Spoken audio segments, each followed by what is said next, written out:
Hey, ugly. Is that your kid? A defective product just like her mom.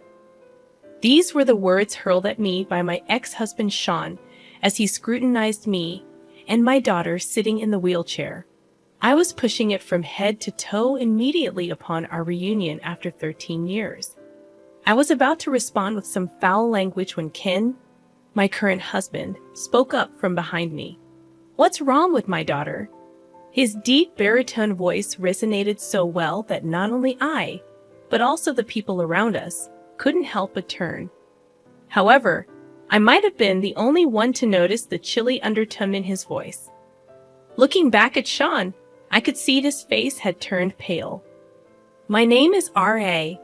I'm 35 years old, a stay-at-home mom living with my 3-year-old daughter Natalie and my husband Ken, who is 3 years younger than me. The house we currently live in was originally built by Ken's parents right after we got married.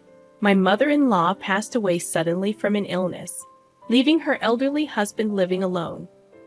We couldn't leave my father-in-law by himself, so Ken's parents handed over the house they lived in to us and moved in with my father-in-law. One of the reasons probably was that they were worried about Ken's financial situation just after he had started his own business. They wanted us to live in their house without having to pay rent, which was a significant decision for us. I was overjoyed by my in-laws' kindness, and until Natalie was born, I used to visit my father-in-law's house every other day, helping with hospital visits and household chores. After Natalie was born, I slowed down a bit, but still made it a point to visit with Ken at least twice a month, helping out wherever we could or giving my in-laws a break to go relax at a spa resort. My in-laws always expressed their gratitude, saying, "We're really thankful for all the help, especially during such a busy time with the baby, and Ken has indeed married a wonderful person." To me, no amount of effort could repay the kindness Ken's family, including his parents and twin sister Sally, has shown me. They've saved my life not once but twice. Ken was marrying for the first time, but I had been through a failed marriage before. I met my first husband, Sean, when I moved to New York for university. We became friends as we moved in on the same day and shared information about nearby supermarkets, home improvement stores, and affordable restaurants. Sean attended a prestigious private university known for its stylish campus and media presence, quite different from my practical university.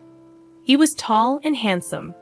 He often said, "A lot of students at my university come from privileged backgrounds, making it feel claustrophobic for someone from the countryside like me.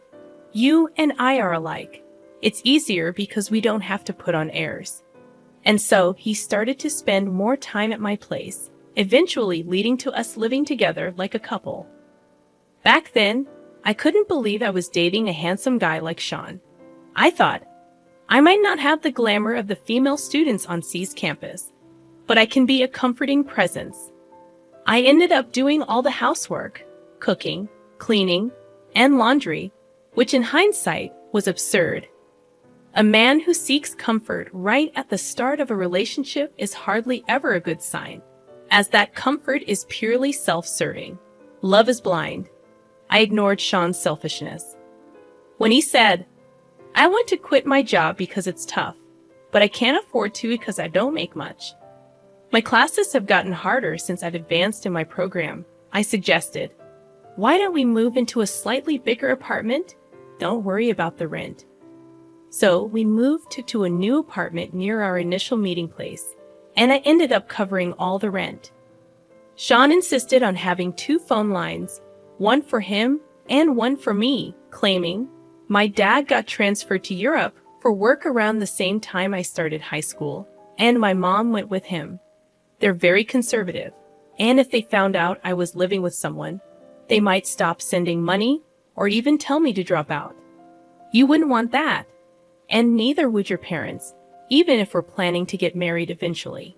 At the time, all I could think about was the prospect of marriage, not considering the implications of his request.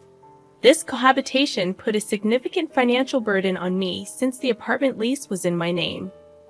I found myself responsible not only for the rent, but also for utilities like electricity, gas, water, the landline phone bill, and internet charges, all of which were being withdrawn from my account. Initially, Sean had nobly offered, "Since you're covering the rent, I'll pay more towards the utilities." However, it wasn't long before he started saying, "Sorry, RA, I'm short on cash again this month because of social obligations. With job hunting on horizon, I can't afford to turn down invitations from friends in my seminar." So I ended up shouldering all the expenses. Before I knew it, I was also paying for groceries and even the beer Sean drank after his baths, with Sean's contribution being limited to the occasional delivery pizza when his friends came over to hang out. Moreover, whenever he invited seminar or club friends over, he'd tell me, "I haven't told them we're living together because it had just lead to awkward teasing.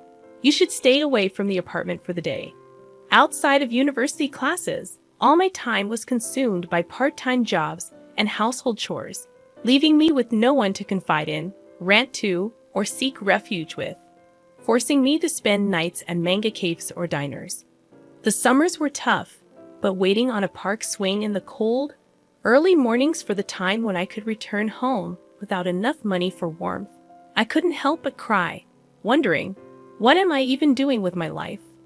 As Sean and I reached our senior year and began job hunting in earnest, I finally snapped, accusing him of living like a leech. "You need to start contributing to living expenses immediately," I insisted. He switched to a soothing tone. "I'm so sorry, RA. I've just been taking your kindness for granted. Please don't be mad at me." His attempt to appease me was blatant, but it only highlighted the imbalance in our relationship. The next day, Sean unusually came to pick me up from my part-time job. When we got back to the apartment, he'd cleaned up the place and prepared a dinner. He seemed to have gotten it from a department store basement food hall, complete with a bouquet, wine, and even a cake. It was the first time I felt truly touched by Sean's thoughtfulness during our long relationship. He then presented me with a ring from a popular casual brand at the time, saying, "This is all I can afford right now, but someday I'll buy you a diamond worth 3 months of my salary." I remember blurting out a cliche about being the happiest I've ever been when he put the ring on my finger. But that was the only happy memory I had. Soon after, Sean said, "I'm torn between getting a job or studying abroad. But if things stay as they are, I'll just end up relying on you again, RA. It's a critical juncture in my life, so I want to try doing things on my own for a while." And with that, he moved out to share an apartment with friends. Left suddenly on my own, I was anxious. But Sean left some of his belongings with me and still contacted me twice a day by email or phone. So I thought, I shouldn't mope around. I need to focus on my job search too. I managed to get an offer for my first choice company, a mid-sized trading firm. But around that time, I started receiving strange calls on the landline registered in Sean's name.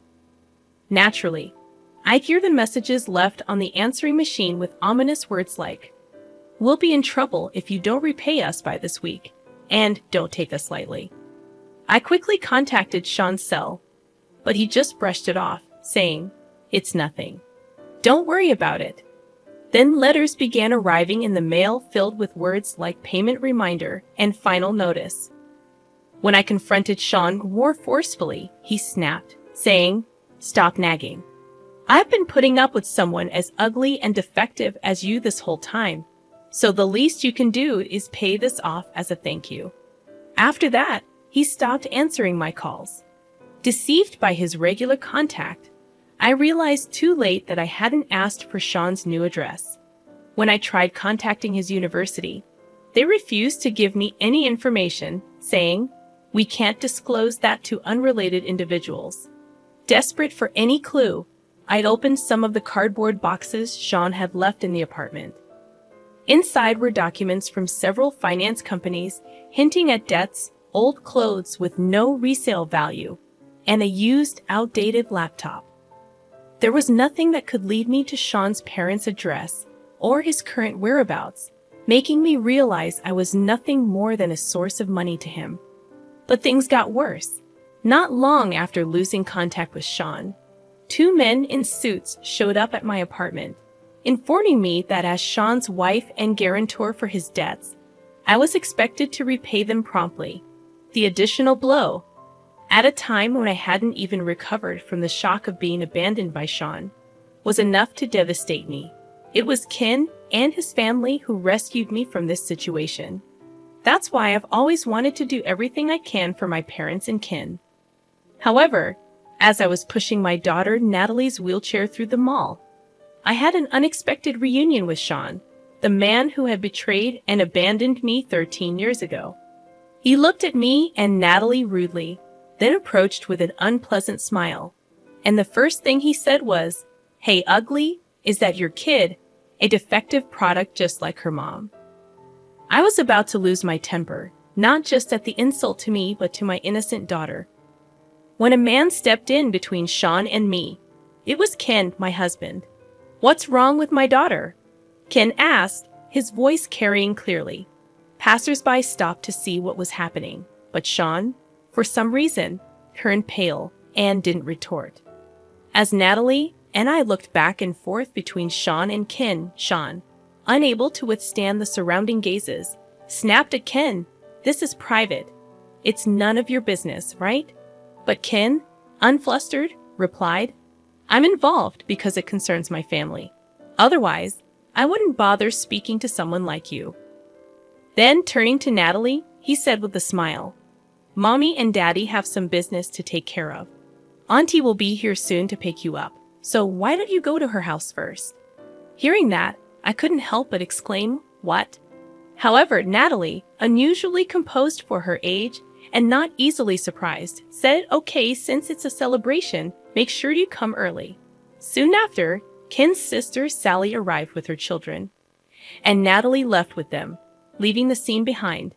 Then Ken, losing the initial momentum and slightly stooping towards Sean, who seemed somewhat diminished by the confrontation, pressured with a half smile, "Let's have an adult conversation, shall we?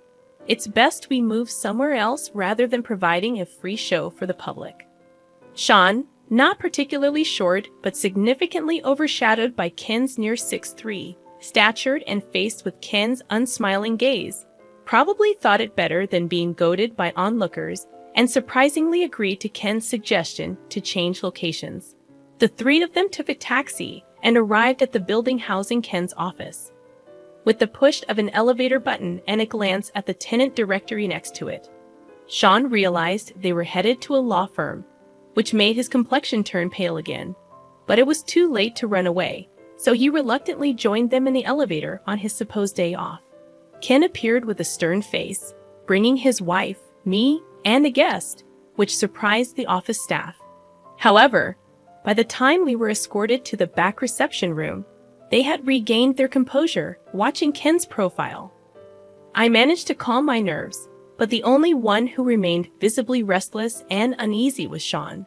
Seeing Sean's state, Ken, with a sly smile, placed a stack of documents on the table after asking a staff member to bring them and casually mentioned, "It's terrifying how coincidences work, isn't it?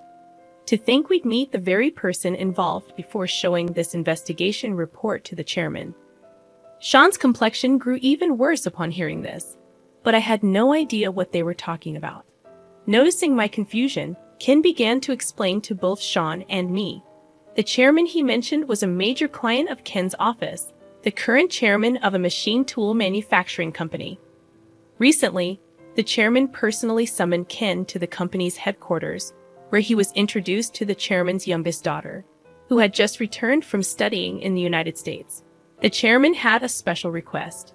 He wanted an investigation into a man's background to be kept confidential, and there in the sales department was none other than Sean Smith. "Well, you were using a different spelling for Sean back then," Ken continued with a grin, making Sean's face grow even paler. Ken went on to explain that the chairman's granddaughter, while studying in France, had formed a relationship with a man at the same graduate school, promising each other a future together. This man had dropped out of a university just before graduating and moved to France to enroll in a local university. After graduating, He worked for the company's local branch, but left seeking further education in graduate school. The granddaughter, a smart woman, had fallen deeply in love with this man who supported her through homesickness after enrolling in a French university. Having completed her master's degree earlier than him, she returned to Japan with him and asked her grandfather, the chairman, to approve their marriage and to consider him for a position in the family-owned company. The chairman was completely unaware of this man's existence around his granddaughter in France. However, the executive director, the chairman's daughter, had met the man several times during business trips to France and had been introduced to his parents stationed there. The executive director thought it too sudden for her adult daughter to marry and immediately join the family business as a future executive. So after a private discussion between the doting grandfather and the executive director, they discreetly commissioned Ken's law firm, which had a long-standing relationship with their family, to investigate Sean. Feeling a bad premonition, I asked, "Don't tell me that man isn't Sean, is it?"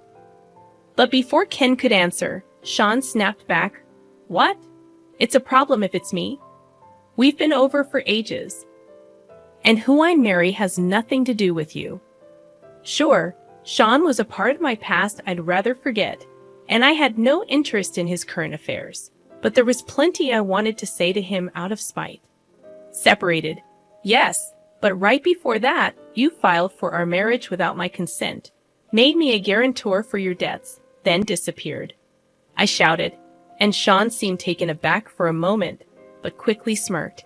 "You say that, but you wanted to marry me back then. I just made your dream come true. And in return, you helped a bit with my debts." Pointing at Ken, he continued, "I was worried when I had to update my passport at the embassy. But when I checked back here, I was relieved to find I was single. I never thought someone as ugly and defective as you would have someone else willing to take you in, so I was worried you might be waiting for my return." Just as I was about to lose my temper again, Ken stepped in. "I thought you had been quiet because you were reflecting, but a scumbag will always be a scumbag," he remarked, then smoothly explained how our marriage was annulled, leaving Sean officially single. It turns out when Sean disappeared and debt collectors came for me, Ken's father, my father-in-law, was the first to offer me advice. One of my part-time jobs was tutoring, and at that time, my student was Ken's twin sister, Sally, who has now become my sister-in-law. Sally was a bright kid, but had started to skip school due to being ostracized by her classmates. Hired by her concerned parents, I learned that Sally was excluded for standing up for a friend who was also being ostracized. Trying to cheer her up, I not only helped with her studies, but also listened to her problems, which endeared me to her parents and grandparents, who began treating me like family. Sally happened to be visiting with her mother to share the news of her recommended admission to the college she wished for when the debt collectors showed up at my apartment. Shocked by my exhausted state and furious to learn about the marriage registration done without my consent and being made a guarantor for debts, she immediately contacted her father and grandfather, who brought me to this law firm. From there, my father and grandfather mobilized all their resources to resolve the situation. They started by filing for an annulment due to the unauthorized marriage registration and negotiating with the financial institutions about the invalidity of me being made a guarantor against my will. It was a tough battle, but given their expertise in this field, they managed to successfully resolve both issues. I was told facing a lawsuit for annulment and dealing with stubborn financial institutions was a tremendous effort, especially as Sean was nowhere to be found. Meanwhile, overwhelmed by this sudden misfortune, the shock of being abandoned by Sean, and the turmoil that jeopardized my college graduation and employment offer, I worried about how I could ever afford the attorney's fees. That's when my grandfather-in-law offered me a job at this firm, where I worked diligently, hoping to repay them in some small way. Despite my efforts to pay the attorney's fees, the Bar Association's regulations only allowed me to cover the actual expenses with a little extra. Thanks to their efforts, the marriage was ultimately annulled, and I was also released from being Sean's guarantor for his debts. "So technically, you're not Ra's ex-husband. You're just a blemish on her life," they told Sean. Still, Sean seemed unable to grasp the gravity of the situation, retorting, "Well, having a marriage history with such a woman would be boring anyway. And as for the debts, they're probably statute barred by now." At that moment, Ken burst into laughter. Facing Sean's confused reaction, Ken retorted, "The statute of limitations hasn't kicked in. I believe you'll be seeing some collection efforts starting this coming week." Sean might have thought that after 13 years, his debts were time-barred, but thanks to my grandfather-in-law, they were not. I was removed as a guarantor. The financial institution, unable to track down Sean, devised a plan and transferred Sean's debt to a debt collection agency they had ties with. In cases like Sean's where repayment was dodged or delayed, making the bad debt unrecoverable, financial institutions often sell these debts to debt collection agencies. These agencies then are professionals in collections, employing all legal means possible. Thanks to their extensive knowledge of the law, the agency that purchased Sean's debt was no exception. After proceeding with various legal steps, a court judgment initiated by the collection company has reset the statute of limitations for another 10 years, making the debt fully valid today. Moreover, the total debt, now inflated with accrued late fees and legal costs, has skyrocketed to several times the original amount. Hearing this, Sean momentarily looked disheartened, but then defiantly claimed, "Ah, such trivial money. Once I marry into that company's granddaughter's family and land a job there, it'll all be manageable." Such was Sean's shallow thinking. He probably assumed that marrying into the family as planned and securing an executive position at his father-in-law's company would make the debt repayment seem trivial. However, when Ken reminded him, "Do you remember what I mentioned earlier, who had hired me to investigate you?" Sean's face turned completely pale. The truth is, Ken is Sally's twin brother. While I had little interaction with Ken when I tutored Sally, only exchanging greetings, Ken had developed an interest in me after hearing Sally sing my praises like a sister. Eventually, as I unexpectedly started working at the office, and with Ken having passed the bar exam during his university years, he began working there too. He proposed to me, considering marriage despite my past, and owing much to my grandfather-in-law and his family. I initially refused, feeling it was improper. Yet Ken revealed he had known about Sean all along and still wished to marry me with the full support of his parents, grandparents, and Sally. By then, my parents, fully aware of my circumstances, also blessed our union, leading to a happy marriage with Ken.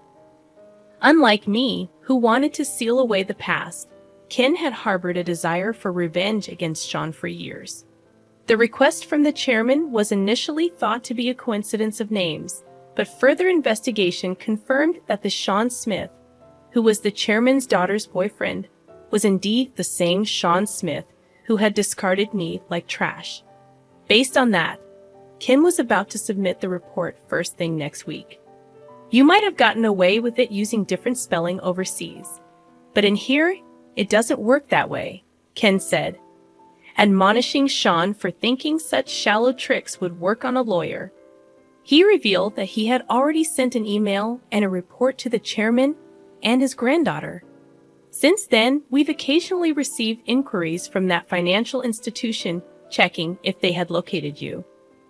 I've also informed them about your situation, Ken continued.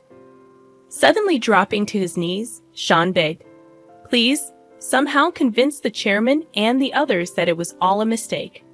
But Ken, with a sarcastic tone, questioned, "Why should I, a lawyer, tell such blatant lies to a client, especially when you've insulted my young daughter, who is in a wheelchair because of an injury, calling her ugly and defective?" The truth about Natalie's injury, how it happened while she was on her way to violin practice, deeply moved everyone. Today was supposed to be for Natalie's celebration of winning a prize in an art competition. Still, Sean's unexpected appearance turned it into a complete disaster. Ken, utterly doting on his daughter, was undoubtedly furious, not just because of Sean's past actions, but also because of the vile words directed at Natalie. Even as Ken coldly dismissed him, Sean, without any shame, continued to plead loudly. Please, the future of a man's life is at stake here. Are you going to ruin it? Ken responded firmly. Which right do you have to say such a thing? What you tried to do to R and the chairman's granddaughter was exactly the act of ruining someone's life. It's like the saying, curse others, and you dig two graves. A boomerang that came right back at you. You should accept it gracefully. When Sean still tried to cling to him, Ken brushed off his arm and said, "The exit is that way," calling the building security to escort Sean out with a flick of his hand. As Sean's cries and resentments faded away, Ken and I exchanged smiles. Later on, Sean rushed to his girlfriend, the chairman's granddaughter, and made excuses. But she, already harboring suspicions, was outraged by the revelation of the truth and refused to see him again, effectively giving him the boot. However, the chairman and the executive director, upset over their beloved daughter and granddaughter being hurt, took further action. Sean, attempting to reconcile and bombarding her with messages and emails, was reported to the police for suspicion of being a fraudster trying to marry and infiltrate the company with a fake resume. While it didn't escalate to a criminal case, a warning was issued for the stalking. Sean, persistent in continuing his harassment, was eventually arrested and prosecuted. Though he received a suspended sentence with probation instead of jail time, the conviction meant he could find employment nowhere, not just outside of Tokyo, but across the entire country. Despite superficially returning to his normal life, finding himself in a desperate situation, Sean once again tried to go to America, hoping to find employment there. But with a criminal record, he struggled to obtain a visa and had to give up on that plan. Moreover, after learning everything from the chairman and the police, his parents disowned him, leaving Sean truly alone. Facing unavoidable debt repayment, he tried to find odd jobs. But without a smartphone due to being blacklisted, an expired driver's license, and no fixed address, decent work was impossible to come by. I heard through the grapevine that he ended up working for a shady handyman service introduced by the debt collectors, living in a dormitory with no privacy, and working from dawn till dusk. But I decided to forget about it as soon as I heard, as it had nothing to do with me. On the other hand, Ken and I moved from our suburban house to a condo near the private elementary school Natalie plans to attend once her injury has healed. Natalie, who has been averse to taking the train since the accident, liked the bus accessibility and the view from our high-rise apartment, seeming happier every day. The previous house was a remodeled version of Ken's parents' home, so when Ken suggested selling it to move, I worried about what his parents would think. However, they, enjoying their second life in a warm sea town, told us the happiness of our son, his wife, and our granddaughter is what matters most. Don't worry about us. They actually encouraged us to go ahead with the move. Being closer to my workplace means more time spent with the family than before. It was a good decision. Ken, enjoying the new life as much as Natalie said, watching them. I've been thinking about trying something new myself.